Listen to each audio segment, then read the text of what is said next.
Hello friends, welcome to our channel Random Baaz. ప్రస్తుతం BCCI భారత జట్టు ప్రధాన కోచ్గా గౌతమ్ గంభీర్ను నియమిస్తూ ఇటీవల ప్రకటన చేసిన విషయం తెలిసిందే.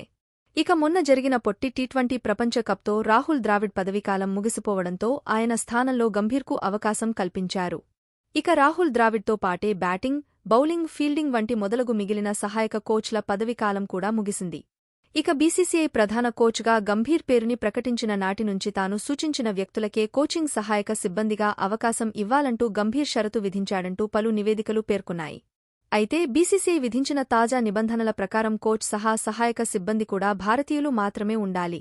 దీంతో తాజాగా టీమిండియాకు ప్రపంచ నెంబర్ 1 ఫీల్డర్గా పేరున్న జాంటీ రోడ్స్ ఫీల్డింగ్ కోచ్గా కావాలంటూ గంభీర్ చేసిన విజ్ఞప్తిని బీసీసీఐ తిరస్కరించినట్టు జాతీయ కథనాలు పేర్కొంటున్నాయి. ఇక అతడి స్థానంలో టీమిండియా మాజీ బౌలింగ్ లెజెండ్ జహీర్ ఖాన్ను నియమించనున్నట్లు, ఇప్పటికే ఈ విషయంపై జహీర్ ఖాన్తో సంప్రదింపులు కూడా జరిపినట్లు తెలుస్తుంది. మరి దీనిపై మీ అభిప్రాయమేంటో కామెంట్ రూపంలో మాకు తెలియజేయండి. ఇలాంటి మరిన్ని లేటెస్ట్ ఇంట్రెస్టింగ్ క్రేజీ వైరల్ ముచ్చట్ల కోసం మన ఛానల్ని ఇప్పుడే సబ్స్క్రైబ్ చేసుకోండి.